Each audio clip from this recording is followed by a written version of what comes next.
Hello, everyone, and welcome once again to another exciting adventure here on the Paradigm Shift Wrestling Podcast.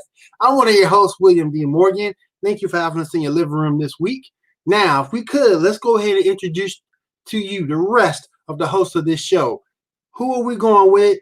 I'm not controlling the camera. I have no clue. Let's bring up, first of all, from the great Providence of Canada. Ladies and gentlemen, let me bring Mr. Gene Emerson. Good evening, Will. Good evening. And like my plastic surgeon always says, if you got to go with a smile. Welcome to the Paradigm Shift Wrestling Podcast. And we're here to shift the paradigm of your podcast here tonight. Now, let's head down to a place where I'm very familiar with. Down in New Orleans, Louisiana, Baton Rouge, if you will. With all the doggone jambalaya. Ladies and gentlemen, Mr. Brandon. Brandon, how you doing, man? I'm doing fabulous, Will. Fabulous.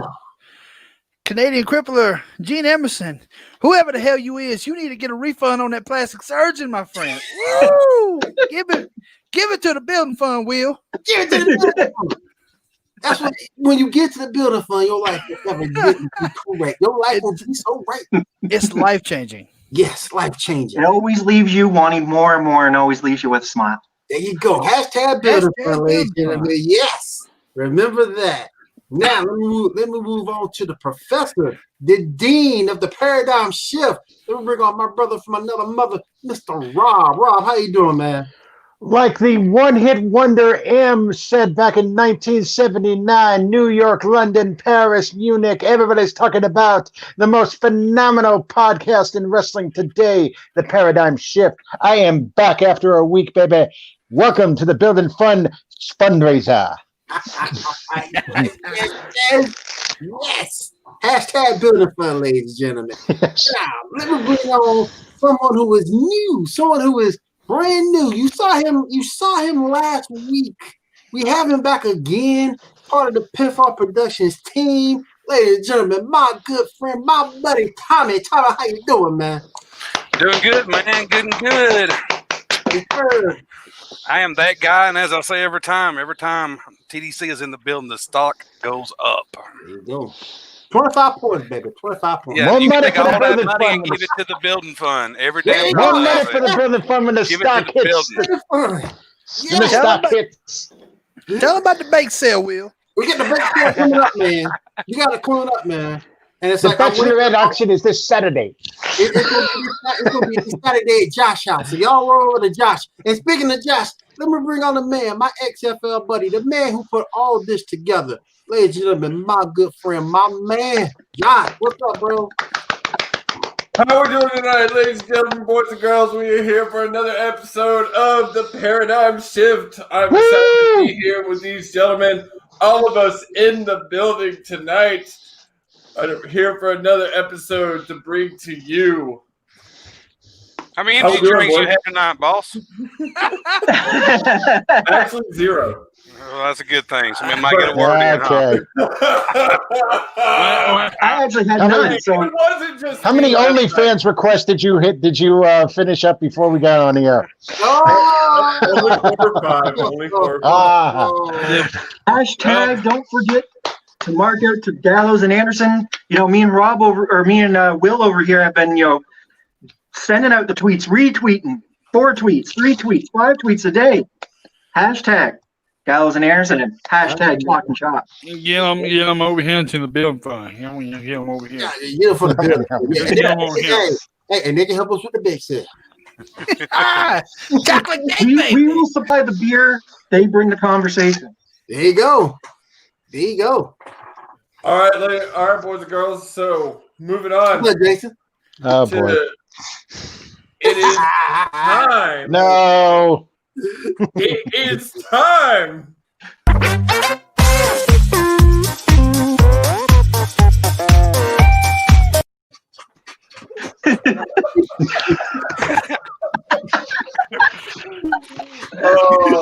It's so good, baby. It's so good. It's so good, man. It's a crime for you not to Did the dance. Joker put some kind of chemical in your drinks that makes you dance to that music? That's what I want to know. Remember, All right. Chemical So- X, you get a smile again and again. And again. And again. So tonight for the fantasy question, we're getting kind of back to the original. The guys have not heard it. I'm coming up with it off the top of the dome. And I actually got a good one because behind me I have Money in the Bank. So my question for the night is, if you could pick one superstar to win Money in the Bank and then go on that same night to win the championship, who would it be and how would you do it?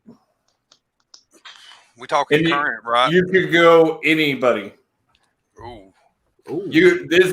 Let's say the Money in the Bank has been around as long as King of the Ring at this point. So 30, 40 years?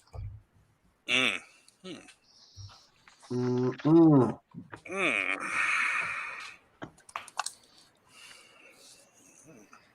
That's tough.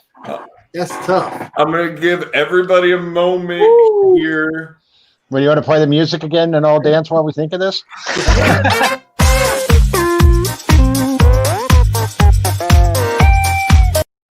I got it. Why do I start? Why? You walked into that one. You walked into that one. Yeah, I did. Yeah.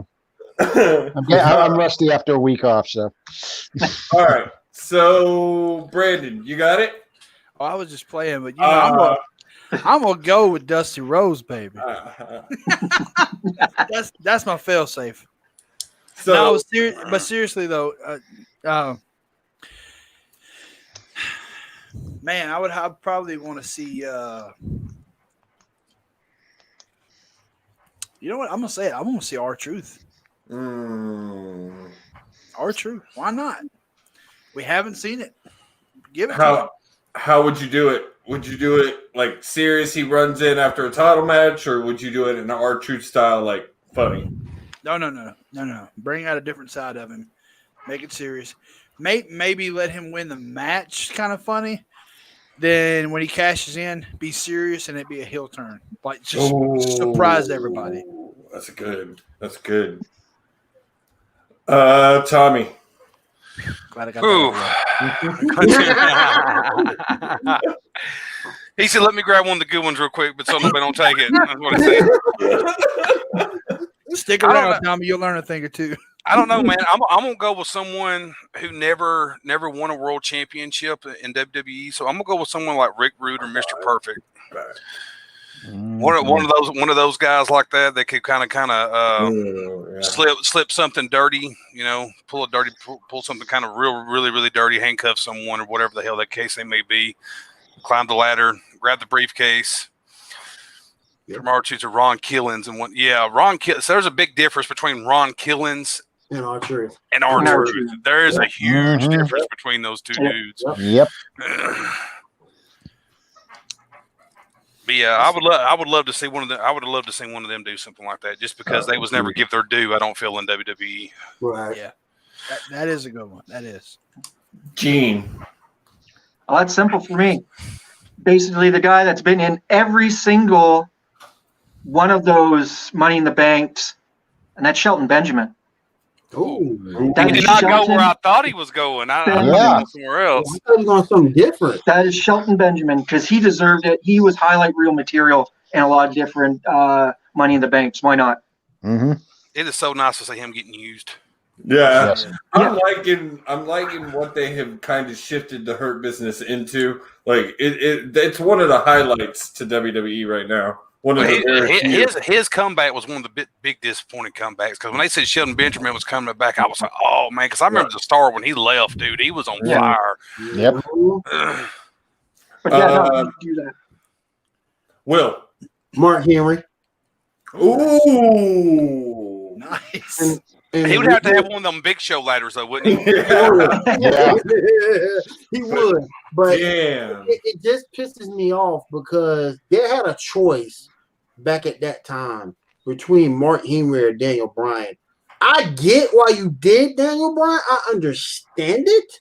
But if you would have let Mark win it in that Daniel Bryan spot to win the WWF title, then losing on Monday, I wouldn't have cared because I just think that his longevity within the company is worth that. And Hall of Fame Mark Henry was Awesome. I still, anytime that the retirement clip with him and John Cena comes up, I have to watch it because Give me that damn salmon ass shirt. Oh man, Brilliant. Brilliant.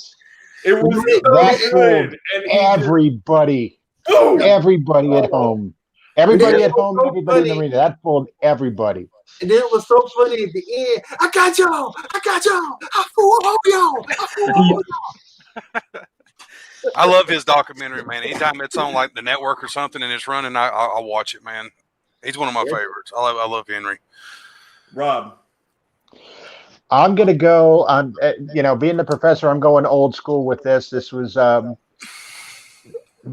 there was a guy I thought was the really dirtiest player in the game in the Four Horsemen, and it wasn't necessarily Ric Flair. I would have loved to have seen something like that around when Tully Blanchard was in his prime. Blanchard would have the plan like that, and it would be executed perfectly. He was the technician of the Horsemen. Yep. My God, what a comment. He was the true technician, and Flair was the leader. Mm-hmm. I mean, it's Luger, a great promo. It's a great Luger promo. Luger was the pretty boy. Anderson was the workhorse, and Blanchard was the technician. Yep. So I would love to have seen Blanchard with a title run like that. Is Mr. Rambo sipping on his whiskey a little early tonight? Is there bourbon going on there? Yeah, he wrote a paragraph here, didn't he? It's outrageous. He got some caps there too. A little mad. Oh, yeah. To be honest, Rambo, I read about half of it. I like Jason's comment though. That's a pretty good comment though too. I love that one. I think that's a really good one, and I'm truly having a really tough time with my own question. But as I think about it, one I think would have been cool because he played the heel so well, but almost every year he did like 3 months of face, and it would have been a great heel turn for him. Triple H. I could definitely see. I realize everybody's like, but he's won everything, and I get that. I do. And here's Won probably the daughter. There's probably a better one out there, and the next one that comes to mind for me would be Billy Gunn in his prime. I never thought Billy Gunn got his due. I thought he was super talented as Mr. Ass. I loved Mr. Ass back in the day. Hey, I get it was a gimmick. I get it was a Don't go there, Will. Don't go there, Will. Do not go there, buddy. Somebody thought he was super talented, and The Rock decided to end that one. Yeah. So, but all right. Oh, Jesus.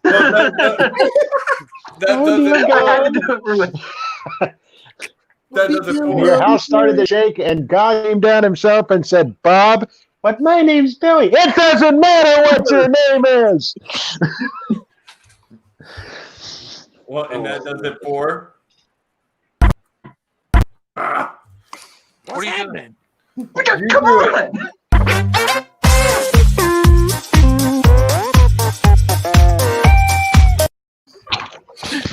Me and Brandon literally clicking at the same time. I only pressed it once, so I don't know what it was doing. What that was trying to tease you. Just give you just a little tease. Just a little tease. And now it's time for.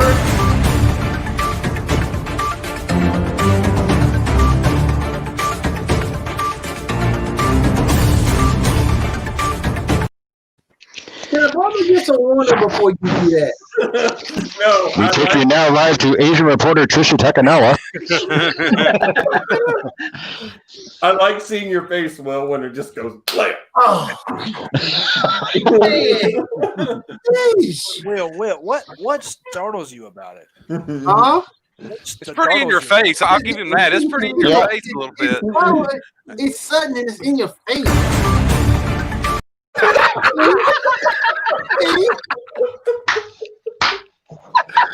Oh, God. All right. Face. So there It's is like he's going to be sitting on the stand when the Law and Order clip comes up. So Yeah. It's, oh. There's a lot of news coming out of the wrestling world this week. I think I'm gonna stop you. I'm gonna stop you real quick. Don't nothing else matter. Don't nothing else matter. I know where he's going with this. Hang on. I was going into takeover. I got to be the one to do it. It's got to be me. Josh, I'm not going to mention her yet. It's got to be me. Going into takeover. It's got to be me though, Josh. It's got to be me. All right. Go. My baby's mama is Okay. I'm gonna sum it up for Will in one word. Dibs. He called dibs. Let's move on. Okay. My baby's mama is back. She is back. She is looking good. She is back. I am so happy. You can't tell me nothing right now. Amber Moon is back. There you go, Josh. Take it away. I was going to let him do that anyway. I was just going to say NXT TakeOver 31 was this weekend. It was an amazing show. Probably one of the best pay-per-views put on this entire year.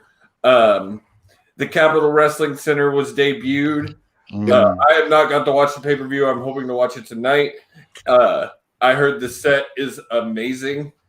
And I heard that Balor and Kyle O'Reilly had went to war. It looked like a New Japan match. Yeah. Like they just beat the shit out of each other, man. Like just really beat the shit out of each other. Balor's got a broken jaw because of it, and oh my God, it was phenomenal. I would say Kyle O'Reilly is missing a couple of teeth. Yeah, I would have to say there were two matches that night that I'm sort of leaning between what is the match of the night. Because you have O'Reilly and Balor, that was great, but the match between basically the Time Splitter and Dream, that was phenomenal. Kushida and Dream was phenomenal, and that was your second match of the night. Everything that entire show, it was A+ to me. Can I make a point, sir? Sure.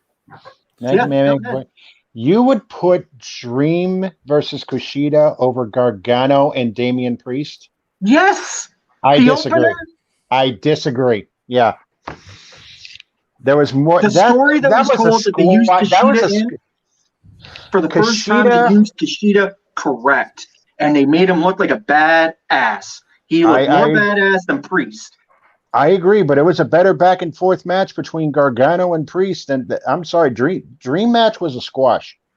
That was designed. That was a punishment for Dream for his past sins. So I'll take Priest and Gargano over Dream and Kushida. And I like Kushida. I love Kushida. On to further news. Next bit of news coming out of because our CBO decides to spoil things for me. Coming out of AEW tonight, the TNT Championship has changed hands, and Cody Rhodes is once again TNT champion. I figured that was gonna happen. I haven't watched it. I heard the match was crazy. Yes. Figured that was gonna happen. Yeah. Blood everywhere. It was crazy. Second best hour color match. As Dusty would say, it was pandemonium in the aisle. So we kind of got into this last night after the huddle, but big news coming out of WWE. Vince McMahon is getting new contracts written up to saying that superstars will have to stream on Twitch. No matter if they did it before or not, it will be a requirement of their contract from now on to stream on Twitch, YouTube, and all other platforms. This is just, to me, is another way of Vince trying to rake up any money. What up, Vince? Make up any money he can, get any money he can. On top of this, I read an article today that's saying that if you don't, in the Thunderdome, if you don't cheer for who they tell you to cheer for, they will kick you out. What? I wouldn't know. I was very close to being on the Thunderdome, but didn't mess. But we've all said for years, Vince will try and control whatever he can control. He's been trying to control fans for years with limiting what signs they can bring in, with limiting not allowing AEW shirts last year in the building. Like, I mean, Vince will control. If you give him the opportunity to control his fans, like a Thunderdome situation, he will take that. Let's time out for a minute and go back, look at NXT. And if you're going to rate there's control on shirts, I'm sorry. I've seen more Bullet Club T-shirts in NXT WWE pay-per-views than any other of the WWE T-shirts. Just saying. So you can't stop it. It's there. People that are wrestling fans are going to wear what they want. They're going to bring what they want. They're going to say what they want. You know, yes, with the Thunderdome right now, they're pumping in fan sound. The fans are just there. You know, they're miming, they're pantomiming. What more? You know, Vince has the control to just go, yeah, I don't like your look. Boop, okay, but put somebody else on. That's fine. But after a while, it's going to get stale. You look at AEW right now; they've got live fans, they got actual people in stand. People are probably going to go more to that product than they're going to go. Or if the WWE continues the way it is, if they take what they did in NXT 31 and use that model in their regular stuff, maybe there'd be a change. Maybe I could see different. Well, the rumor is that their lease with the center that they're in for the Thunderdome is up at the end of October, and they're supposed to resume live touring. I don't see how that necessarily happens, but I don't know. There are some stuff like that could happen. Florida is allowing full capacity now for college football games. So, like this coming up Saturday for Florida's game, they're going to have like 90-something thousand fans there. Oh, that's so insane. Yeah. So you also remember earlier when all this COVID stuff really starting to hit hard, Florida declared wrestling, WWE specifically, an essential job. Yeah. Yep. So that allowed Vince right there. He could do whatever he wanted. Of course, I'm sure there were stipulations with the fans, but now that they've opened up the gates, dude, you can't stop Vince McMahon right now. He's fixing to eat that shit up. Is it smart? Agreed. No, it's probably not smart, but look at who we're talking about. Yeah. So that's true.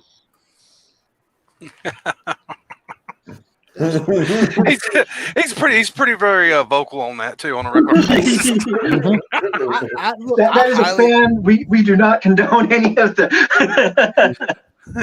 taking a non-political stance. We here at the Paradigm Shift take no political stances, and we take no rights for any of our fans' comments. Yes, and if the Florida governor's watching, make sure you like and subscribe. Like us on our Facebook and YouTube channels. That's right. There you go. And hashtag Build Fund. Give us some money. We know you got. That's right. We need a government grant for the building fund. Do it for the taxpayers, baby. Do it for the taxpayers. That's right. Tax write-off, baby. Tax write-off. We will create a paradigm shift Thunderdome. We'll have 25 fans on the wall, and it'll all be good. Thunderdome.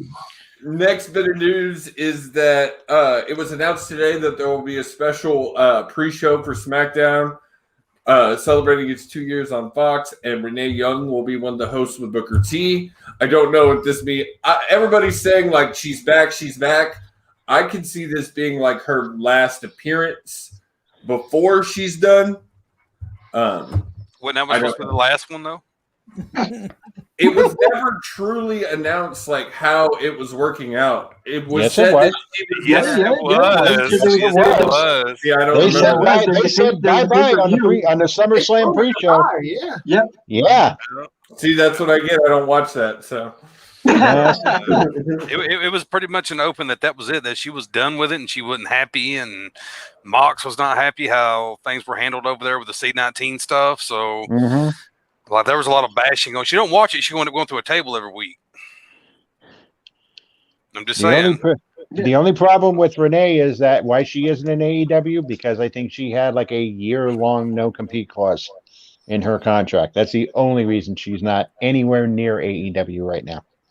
I done told y'all, man. I done told y'all. That's dollars. Mox said, go get that money.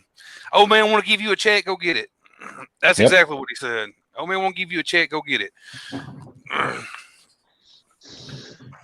He said, I hate it, but I'll spend his money. Well, if Rob's right, if she does have a year non-compete and Vince did offer you big money to finish out that year, fuck, go get your money. I think sometimes fans tend to forget that that's the whole point is money. Yeah. That's the whole point. That's everybody's logic just about. It's not finish out that year. It's your contract is done. We don't have to pay you, but you're under an agreement with us that you cannot compete anywhere for X amount of time after you leave. Yes, it's the same reason. Why did you think it took us 3 to 6 months to see Rusev? Miro appear in AEW. They ain't getting that. She ain't sitting at home and getting a dime from Vince. Not at all. No, I get that. I don't think her contract was necessarily up. I think she was opting out and taking and leaving because of it. And Vince came back and said, if you finish out this time, blah, blah, blah, he can shrink the no-compete clause if she finishes out the time on her contract. But my thing is, I thought no competes only pertained to the athletes. I didn't think it. Not in Vince McMahon's world. Not in Vince McMahon's world. Every WWE employee signs a no compete. Everyone. And he damn sure didn't want her in AEW right beside Mox the way she's been going down. Yeah. No, that would have been too good. That would have been handing him. Yeah, because Renee Young has some fans. She has some fans, man. She has a pretty big fan base, man. Right here, dude. Me too. I think she would be the thing that the AEW announce team really needed. Get rid of JR, put her in there. And I know I get flack for that, but I think JR is past his prime.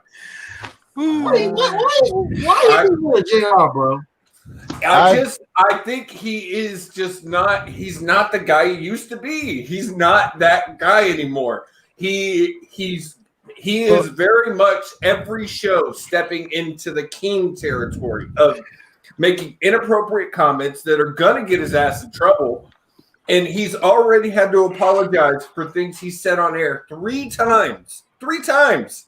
Yeah, I get where you're coming from. I feel you, brother, because that's how I feel about Jerry the King Lawler, and I get just flack for that shit too. They're just. It's not that I don't hate them, or it's not that they weren't great, but it's no different than like when Gorilla Monsoon got replaced. Why? Because he was outside his time.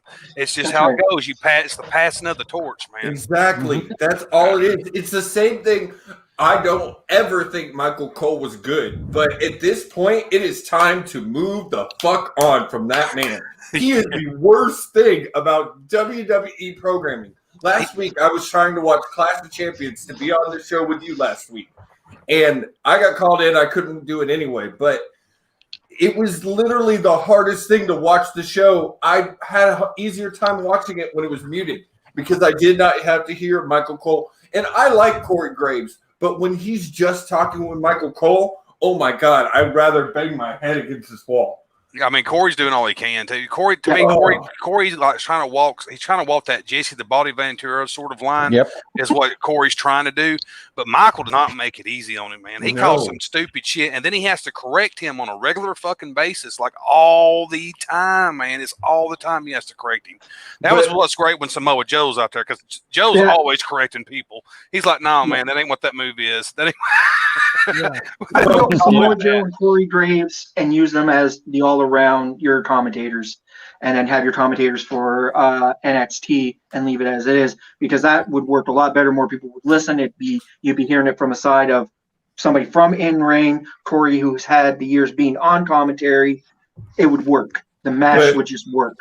But Vince loves Michael Cole. He is the vice president of the announce team. He is in charge of the whole thing. The reason that the main guy on SmackDown is Tom Phillips is because he looks like Michael fucking Cole. He wants his announcers to be Michael Cole, and then he wants to put one wrestler next to them to be the color commentator. But then the announcers try to color commentate and call moves that they don't know the fucking names of. And I'm sorry, Michael Cole has been doing this for 25 fucking years. He should know the names of the goddamn moves. Yep, Maybe that's exactly. his gimmick. Maybe that's his gimmick. I never Don't liked get me him. started to put that Michael Cole and the coal miner. Please. Just remember, Michael Cole's undefeated at WrestleMania. Just saying. God. Michael Cole is undefeated at WrestleMania.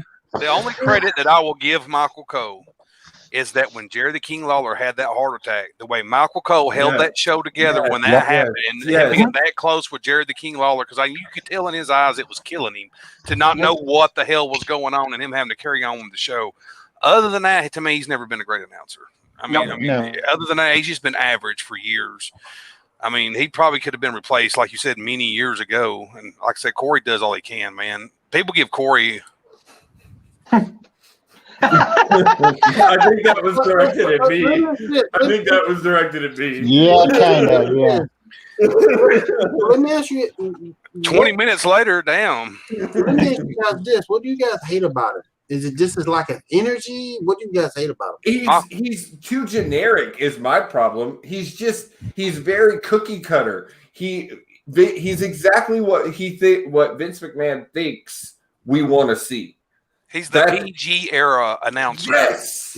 That is what he is. And now they're starting to try to step outside that PG era. He won't work for that. And he's just not going to work for that. That's where you're going to have like a Corey Graves and a Samoa Joe or someone like that over there to carry that shit. I tell you, one of the things that, and I hate, I don't know if everybody agrees with this, but I hated while he was gone. One of the best things on the table for AEW is Excalibur. The man knows his moves. He's good on the mic. Brandon does not agree. But I love him. I think Shivani does a good job, but he's another one who he's not the same Shivani we knew from WCW. He's aged. He's not as bad as JR, but he's not the same step. Leave JR out of this. Hey, let's be real now. When everybody gave WWE so much flack for firing JR, and I understand that. But when they fired JR, he almost was turning into just a blithering idiot on the microphone. He was stepping over his own words, calling wrestlers by the wrong name. Like he was lost in what the storylines were going on. I mean, and I don't know if it was because he just got so comfortable there that he knew that he had a job and he was JR and he didn't have to give a damn as much anymore or whatever the case may be. But they had every right to let JR go. People give them so much shit about that. So the rumors behind that was Vince was doing last minute changes and not informing nobody, and it was a big hoorah about that. But anyway, if you want better announcers at AEW, send Renee Young and the freaking Mamma Mia guy from NXT. Oh man, Mara send them over there, dude. God, I will listen to anything Mara Winello calls. I will MMA. I don't care. And it's funny that you're talking about two Canadians. Oh, God. Here's Mike. Hey, he was replaced with a British guy, so I'm just saying. Yeah. Well, he walked away because supposedly, now don't get me wrong, I love Morrow, but his mental issues may not allow him to ever commentate like that again because he doesn't seem like he can take the pressure of being that public. No. Right. Funny, he's okay on Showtime though. I mean, Showtime pays him a lot of money.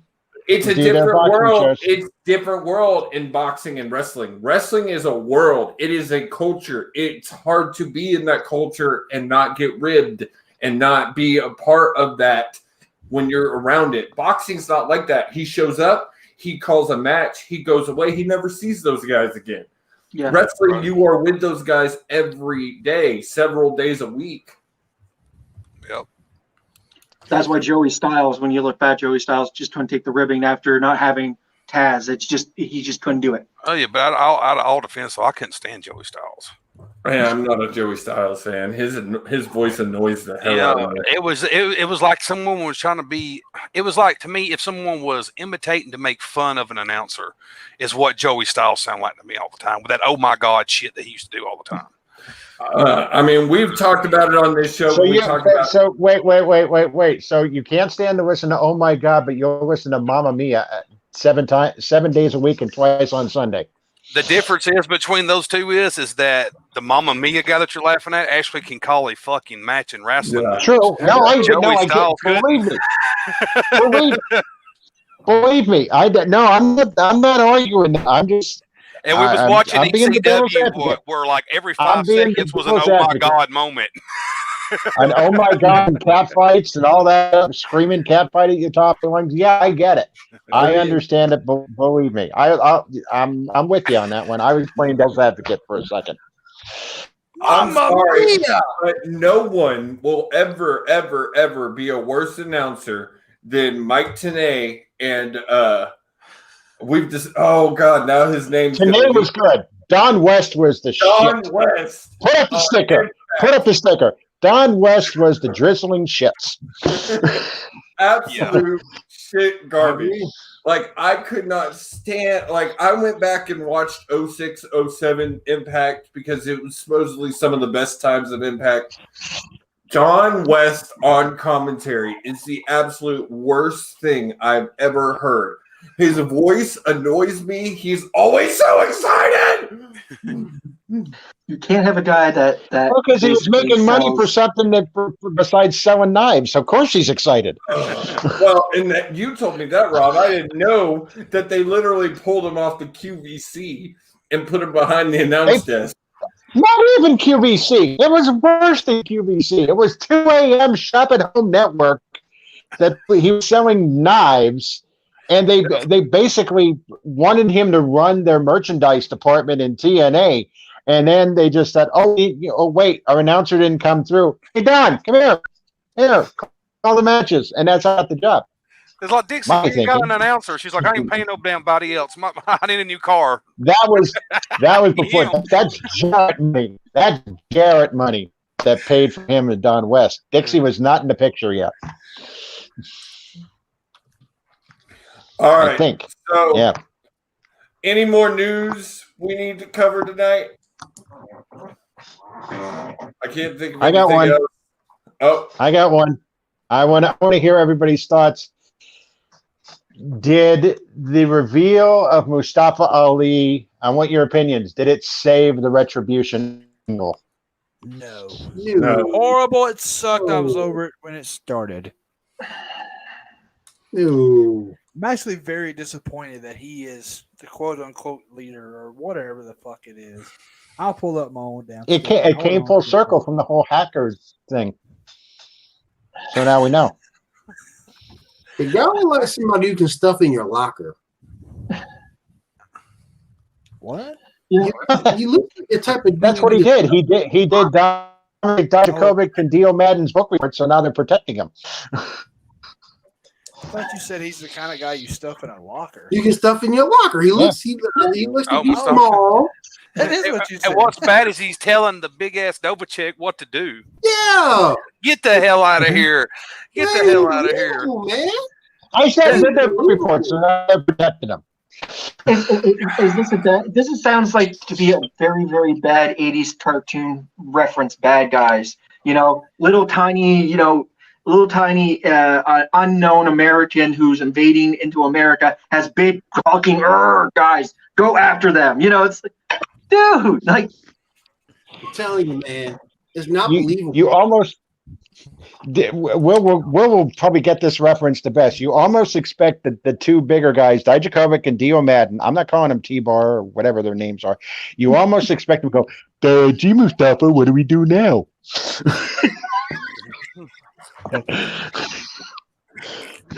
Well, we're gonna get the good guys in the WWE. That sounds like a great plan. They had me interested for 5 seconds in it when the Hurt Business come out there the first time. I don't know what it was. It was very exciting. I thought it was going to get really, really good. And then WWE said, hey, did you enjoy that? Well, fuck your feelings, because now we're going to take it and flip it upside down and make it all kinds of cheesy. It's Dark Order 2.0. I mean, it's exactly what it is. That's what they're trying to be. It's the Dark Order on Wish. All right. Before we move on to our main topic of the night, we are going to take a quick break. for some sponsorships if you're listening on audio. If not, we'll be right back. And we're back. Everybody's going to laugh now. Hey, And Will. it is time Will. for... Will. That was. And Will, it's time for...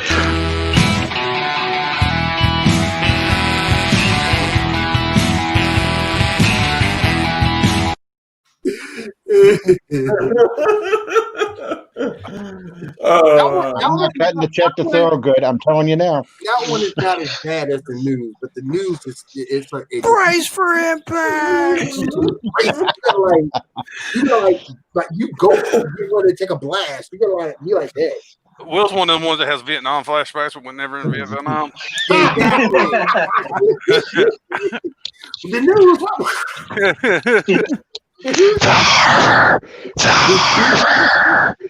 5 o'clock. So tonight's main topic is we're going to go over stipulation matches, as there's been quite a few going on lately in different promotions. Most recently, the dog collar match tonight in AEW, which we already discussed a little bit. Really, just this discussion, stipulation matches are probably one of the biggest things in wrestling. Like, they used to be more to the point to finish a feud. They've gotten away from that.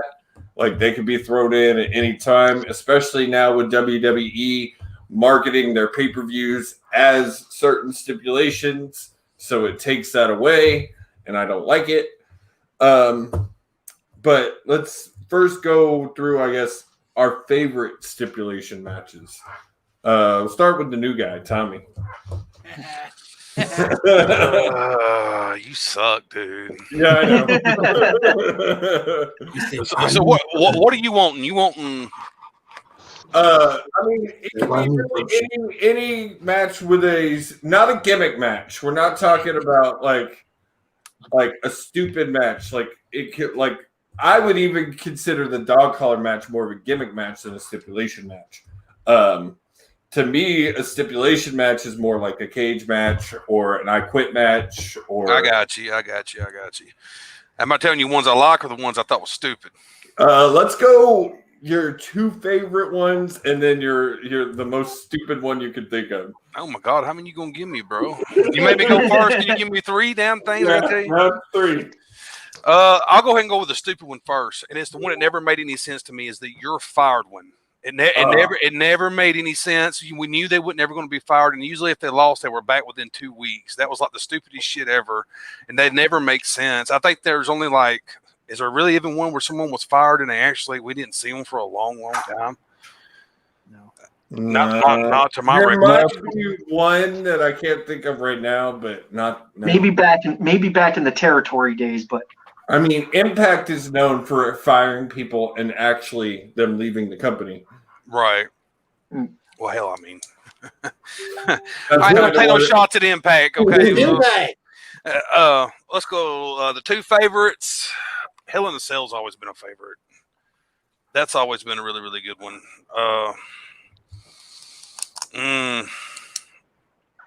Iron Man matches. Oh, They're Never- always never see like a real good Iron Man anymore. not hardly. I don't know. NXT pulled off a good one not too long ago. So every once in a while, it depends who. I mean, you really have to have two guys that can pull that Two off. That is workers, not man. easy. No. Two guys that can pace themselves for a whole hour like that and not completely be winded and shit. And they don't have to be in great shape also. So a lot of pacing and a lot of slow. A lot of people don't like them because they feel like there's too slow pace. But I like a slow pace match. It don't always have to be wide open. I like for something to be a slow build with a big payoff. I'd rather it be that than a bunch of flips and all this action shit, and then the ending be something stupid like a roll up or a disqualification. Yeah. So, Well, and the thing about that is like they can build that so well if they do it right, and to tell a story in an Iron Man match is a thing of such beauty. Ugh. Yeah, especially when it gets down to that, like those last seconds, and they're Yes. usually always tied, Mhm. or someone's usually always one down or some shit. Matter of fact, I can tell you one right now. One of my favorite ones is Kurt Angle versus Brock Lesnar at SmackDown. That is probably one of the best ones, dude. That's Yep. probably one of the best matches in my top easy 10. I ain't gonna say 5 because that would be unfair to a lot of matches, but it's damn good, man. It's probably one of the Yeah. best matches that's ever been on television. It Yeah. goes down as one of the best matches on cable TV. Like, if you talk to a lot of people, and Brock and Kurt have both talked about that match afterwards and said it was one of their best matches of their careers. Oh yeah, it was very good. All right.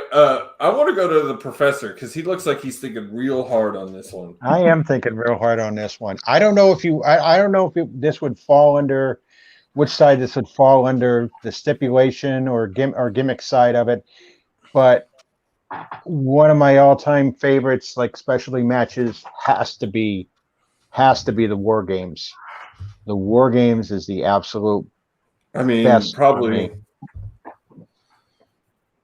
That's probably more on the gimmick side than the stipulation side, but It's a match that could go in the territories. Yeah, In the territory days, that was the way to end the feuds between, you know, the Horsemen and somebody, and Horsemen and Dusty. So I would say that would be a stipulation. I 'cause would was say it used. started as a stipulation. Now it's a gimmick match. Yeah. Because Yeah, now it's just a of gimmick the match. era we're in. Yeah. But right. For me, I'd say the best was the I Quit matches. I always loved especially old school I Quit matches where the referee would have a mic in his hand the entire time and would just like shove it in the wrestler's face, like, you quit, no, you quit, no. I mean, go back and watch Magnum TA versus Tully Blanchard, Terry Funk versus Ric Flair. Those were classic I Quit matches. The one that I hate, and yeah, this one's gonna fall into the gimmick, but it was the absolute worst, I would say, is Al Snow versus the Big Boss Man, the Kennel from Hell match. God, yes. I just watched that one recently. It was so bad. That was two guys that did not work great together. No. It was not working great together, and it just fell apart. You had a steel cage inside the Hell in a Cell, and they had the idea that there was going to be vicious dogs in between the two cages that people could come, you know, people who got out of the cage would be ripped to shreds by the dogs, and the dogs basically peed the mat in the middle of the match and couldn't care less who was there. And it wasn't exciting. And so that's the worst stipulation match for me ever, the Kennel from Hell. You know, the old saying they say about kids and animals in Hollywood, right? You never worked with them. Yep. Gene, you're next. Okay, I would say my two favorite would be actually not Hell in a Cell, but it would be a steel cage match, because that used to be the stipulation of all stipulations to end everything, to end a feud, was a steel cage. And the next one would be a newer one, Elimination Chamber. Would be my two favorite. And the one you hate the most? The one I hate the most, I'd have to say, well, it's not really a stipulation, but I think it started off as a stipulation, was pole matches. Oh. Those could gimmick be match. gimmick or stipulations. If they're used right, you could use them as a stipulation match. Yeah. Pole match. Brandon. So, my two favorites. I used to enjoy a good lumberjack match.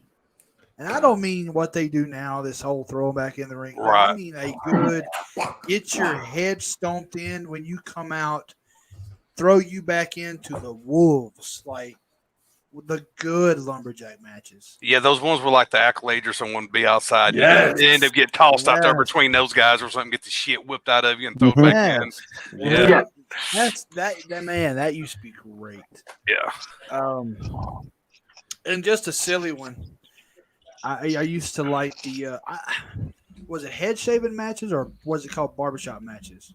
Barbershop or hair versus hair. Yeah. So that I always thought that was it's pointless, but it's funny. I enjoyed it. Yeah. When you said that, the first thing that popped in my mind, not to interrupt you, was fucking Kurt Angle when he had his head shaved and he had that stupid damn wig underneath them big old earpiece, that wrestling gear. Like we didn't know they shaved his head just the night before, and he come out there, and I mean, he looked ridiculous as hell. Right. Probably the one I hate the most, and it's just because I don't know. I'm not a punk by no means. I mean, look at me, right? Do I look like a punk? But I hate a strap match. It just, why would you want to beat the shit out of each other like that? You know, I don't mind. By all means, let's power bomb through 15 tables. But a strap? Are you serious, dude? It's like I could give my 2 kids a strap and watch them beat each other all day long. That's not okay. It's not fun. I always thought it was stupid. I never liked them. Will. 2 matches that I liked a lot when I was growing up. Bunkhouse Stampede matches. I loved all of those. Scaffold matches. I love scaffold matches. The ones I thought, the main one I thought was stupid was Loser Leave Town match.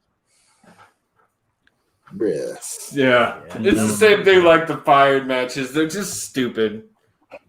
Just go. Loser leaves town. Guess what? We're all going to the next town together. Or Dusty's been suspended. He has to leave town. Hey, here's a new story. The Midnight Rider.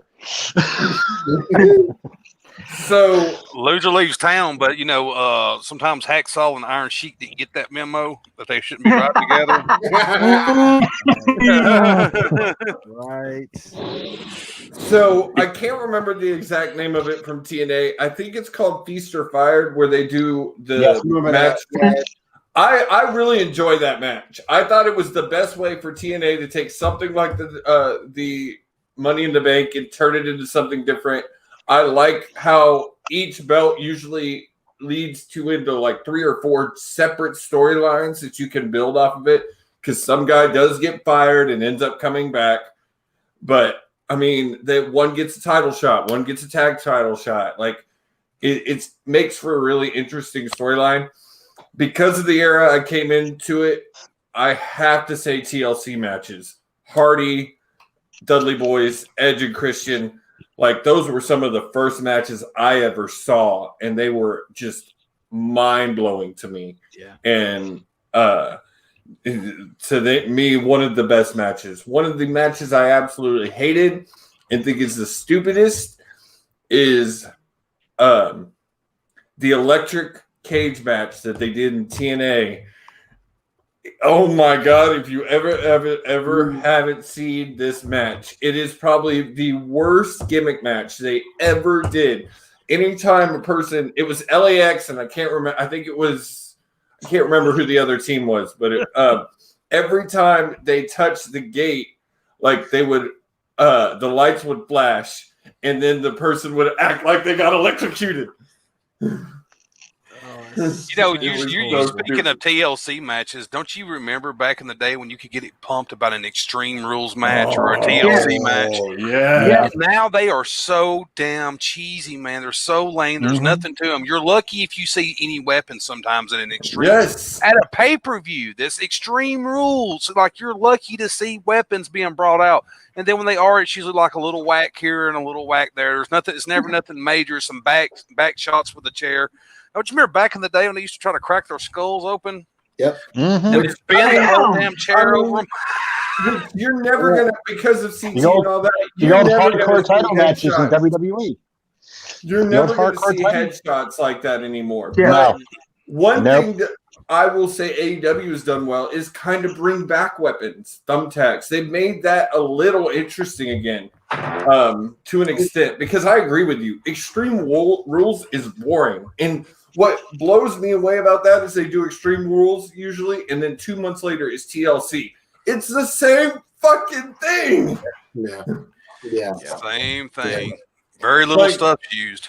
I Yep. hate pay-per-views built around stipulations. I think it's a stupid idea. I don't think that's the way stipulations should be used. They're meant to end feuds. That's the point of these type of matches. Well, like ECW, when they used the Extreme Rules match, it was called, the ECW Death Match. It was a Falls Count Anywhere. You could use whatever you could have in the building, what was ever not locked down, and it was a way to end a feud. But it was like the last type of match you would go to. You would have all these other type of matches. Regular, maybe an Iron Man, maybe whatever. Falls Count Anywhere without the weapons. But when you got to that point, that meant like we're capping the feud off. We're ending it off. Same what they used to do with cage matches. Everything would build, and then once you got to that cage match, it was supposed to end the feud. Well, and we could go into a whole other episode about how they drag feuds and storylines way too long anymore. And WWE is one of the most guilty about it. Just look at one of 2 or 3 storylines they have going on right now. I mean, back in the day, Sean and Britt took 2 years. Well, there are ways to do storylines like that. There are ways to build long-term, year-long storylines. I think we're about to see one come to fruition in AEW between Moxley and Kenny Omega. But That was built. But 2 years is too long because the fans will forget what the hell you're fighting for. Well, it depends if you're remembering. You got to remind the fans. You have to keep building. It was just to say, Will. Back in that day when they did Brett and Sean, you had Brett and Sean peer up between the times, so you knew that there was a feud going. You knew that. It's the same thing what they did with Dusty and Ric Flair. Same thing. You'd have that year-long basis, and they would peer up from time to time. They weren't the whole show, but they were enough that you knew that they were still in a feud. I got you. The problem with today's booking is you see it too much, and it's oversaturated to the point you're just like, just end it, please, end it, please. Like, you know what I mean? I'll give you what I think was the greatest slow build in modern times for a feud. 1996 to 1997. Hollywood Hogan versus Sting. That was the greatest those two didn't touch each other for a year. Started in September of 96 when they thought Sting turned NWO at the War Games. Those Hogan and Sting didn't touch each other till Starrcade 97, December of 97. That went a full 14 months. And it was the biggest pay-per-view in WCW history. Oh yeah. Yeah, but what sucks about that was the ending. Yeah, The payoff sucked. It was such a disappointment. I agree. Oh yeah. Well, that's why we're not going to WCW reunion shows. All right. Before we end it tonight, we have just a couple of announcements. Mr. Brandon, you had something you would like to say, sir? I suppose. Well, Is this breaking news? It is breaking news. It actually, Okay. It's breaking news. I promise I wouldn't cry, but just in case.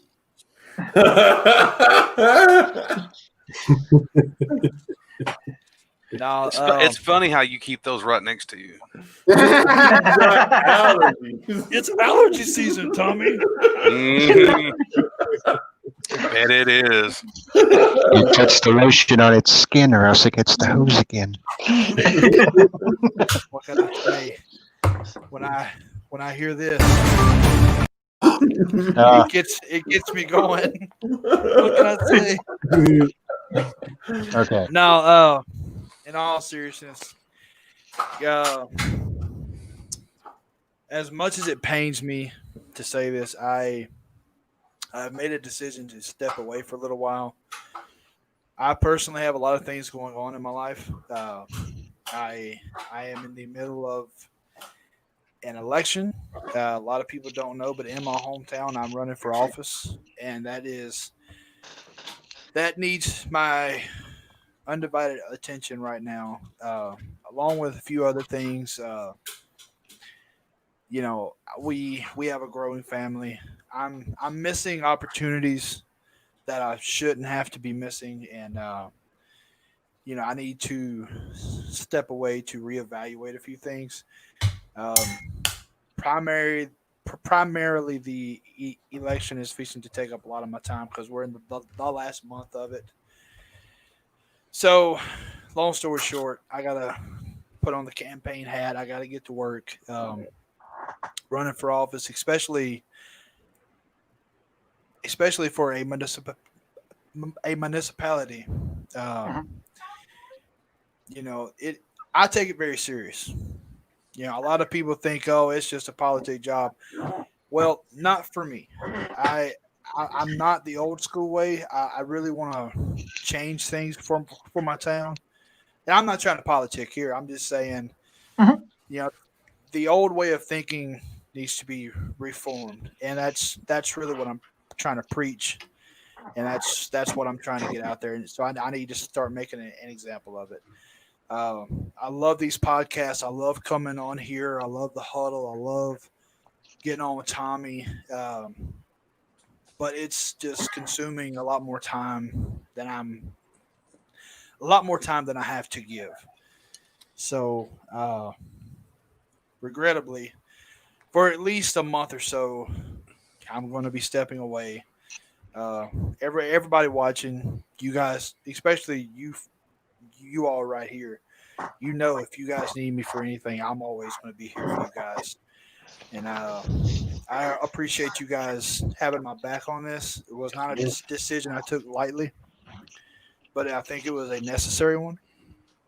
But yeah, that's that, and it's not goodbye. It's see you later. So I don't think. Yeah, I don't see me not coming back.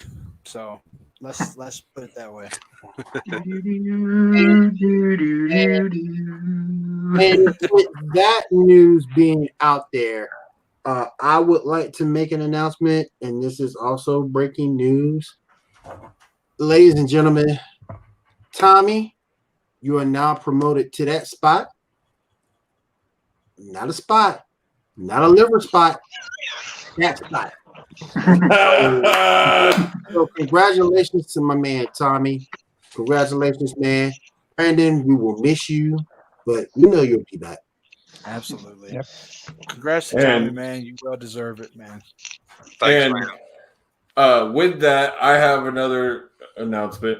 I also want to say congratulations to Tommy and Gene. They've been asked to join Pinfall Management. Gene is going to be our new social media director. Tommy is going to be in charge of media relations, working closely with Brandon and Gene, who will still be working behind the scenes with us.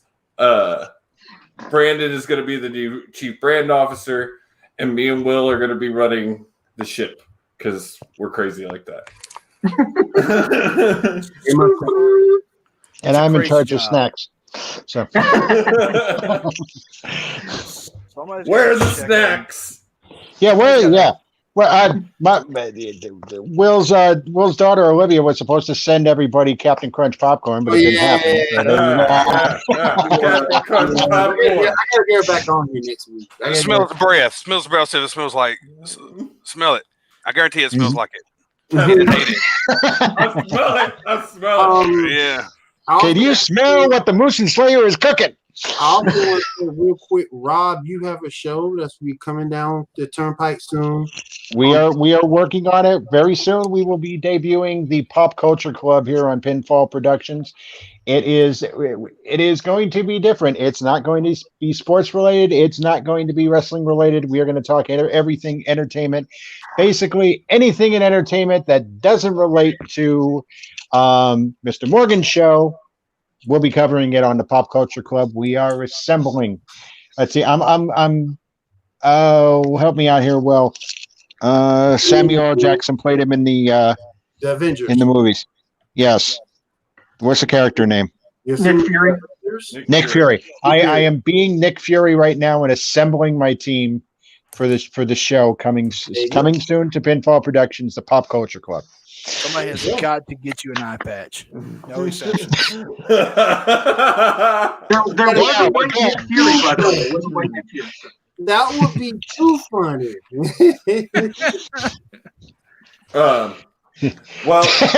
With that, we come into the greatest point of the show, the shameless plug time.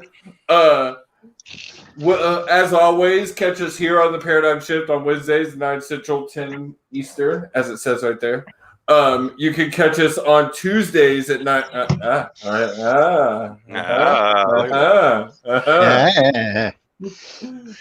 You can also catch us on Tuesdays at 9 Central, 10 Eastern on The Huddle. Me, Will, and Tommy. You can catch Will on Saturdays at the Geek Gauntlet. You can catch Tommy on Saturdays in the morning, except this week it will be airing Friday night and going live on podcast Saturday morning. You can catch the Gridiron Top 25 NCAA. And then on Thursdays, you can catch the Total Nonstop Podcast with Tommy and Brandon, or one of us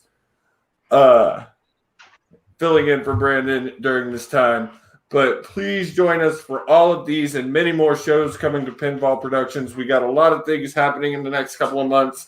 It's going to be exciting. You're going to want to be here. If you're just following us on WGP, Sports Report, Paradigm Shift, go follow Pinfall Production. Join the Pinfall group.